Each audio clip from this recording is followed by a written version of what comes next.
சட்டப்பேரவையில் கடும் அமளியில் அதிமுகவினர் ஈடுபட்டிருக்கிறார்கள். முக்கிய செய்தியாக நாம் பார்த்துக் கொண்டிருக்கிறோம். விவரங்களோடு செய்தியாளர் ரமேஷ் இணைந்திருக்கிறார். ரமேஷ், வணக்கம். தொடரும் இந்த அமளி குறித்தான தகவல்களை பதிவு செய்யுங்க. மருத்துவ படிப்புல மாணவர்களுக்கு 7.5% இடஒதுக்கீடு வழங்கப்பட்டது குறித்தும், மாணவர்களுக்கு திமுக ஆட்சியில லேப்டாப் வழங்கப்பட்டது குறித்தும் பேரவையில ஒரு காரசார விவாதம் நடந்துகிட்டு இருக்கு. அதாவது 7.5% இடஒதுக்கீடு மருத்துவத்துறையில மாணவர்களுக்கு கொண்டு வரப்பட்டது அதிமுக ஆட்சியில தான் அப்படின்னு அதிமுகவை சேர்ந்த எம்எல்ஏக்கள், எதிர்க்கட்சித் தலைவர் எடப்பாடி பழனிசாமி உள்ளிட்டோர் எல்லாம் சொல்லியிருந்தாங்க. ஆனா அறிவிப்பு மட்டுமே அதிமுக ஆட்சியில வந்தது. அதற்காக போராடினது திமுக தான். திமுக ஆட்சி வந்ததற்கு அப்புறம் தான் மருத்துவத்துறையில மாணவர்களுக்கான இடஒதுக்கீடு அமல்படுத்தப்பட்டது அப்படின்னு அதிமுகவை சேர்ந்த மருத்துவத்துறை அமைச்சர் மாசு, ஏவா வேலு எல்லாருமே பேசிக்கிட்டு இருக்கிறாங்க. இதனால பேரவையில ஒரு காரசார விவாதம் அப்படிங்கறது நடப்பதை பார்க்க முடிகிறது.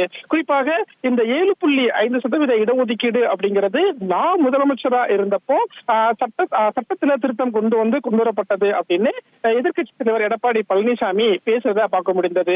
ஆனா 7.5% இடஒதுக்கீடு அப்படிங்கிறது 4 மாதமா ஆளுநர் ஒப்புதல் அளிக்காம இருந்தாங்க. அந்த ஒப்புதலுக்காக போராடியது திமுக அப்படின்னு திமுகவை சேர்ந்த அமைச்சர்கள் சொல்றாங்க. ஆனா எதிர்க்கட்சி தலைவர் எடப்பாடி பழனிசாமி என்ன சொன்னார்னா, உண்மைக்கு புறமான கருத்தை பேரவையில திமுகவை சேர்ந்த அமைச்சர்கள் சொல்றாங்க அப்படின்னு சொன்னதுனால இந்த 7.5% இடஒதுக்கீடு குறித்து பேரவையில ஒரு காரசார விவாதம் நடந்துட்டு இருக்கிறத பார்க்க முடிகிறது. அதே மாதிரி இவர்களுக்கு இந்த விலையில்லா லேப்டாப் வழங்கப்பட்டது வாக்கை மனதை வைத்துதான் அப்படின்னு எதிர்க்கட்சி எடப்பாடி பழனிசாமி ஒரு குற்றச்சாட்டை முன்வைத்திருந்தாரு. குறிப்பாக 18 வயது நிரம்பிய கல்லூரி மாணவர்களுக்கு ஓட்டை கணக்குல வச்சுதான் லேப்டாப் வழங்கியிருக்காங்க அப்படின்னு அதிமுக குற்றம் சாட்டியது. அதற்கு பதிலளித்த திமுக அமைச்சர்கள், மாணவர்கள் கல்லூரி படித்து முடிக்கும் போது அவங்க உலகத்தை பத்தி தெரிஞ்சுக்கணும், அவங்க விஞ்ஞானி ஆகணும், அதனால அவங்களுடைய எதிர்காலத்தையும் அவர்களுடைய படிப்பை மனதிலும் வைத்தும் தான் கல்லூரி மாணவர்களுக்கு லேப்டாப் வழங்கக்கூடிய திட்டம் கொண்டு வரப்பட்டிருக்கு. 20 லட்சம் மாணவர்களுக்கு வழங்கணும் அப்படிங்கிறது இலக்கு. இப்ப வரைக்கும் 7 லட்சம் மாணவர்களுக்கு நாங்க கொடுத்திருக்கோம் அப்படின்னு சொன்னாங்க. இப்படியாக இந்த 7.5% இடஒதுக்கீடு மற்றும் லேப்டாப் திட்டம் குறித்து பேரவையில ஒரு காரசார விவாதம் நடந்துகிட்டு இருக்கு.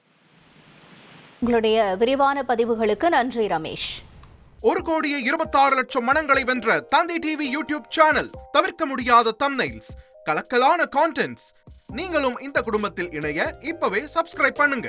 அசுரபலம் கொண்ட எங்கள் டிஜிட்டல் கரங்களில் உங்கள் விளம்பரங்களை சேர்க்க வாட்ஸ்அப் பண்ணுங்க. 8939888838. Email advtanditv@dttv.in.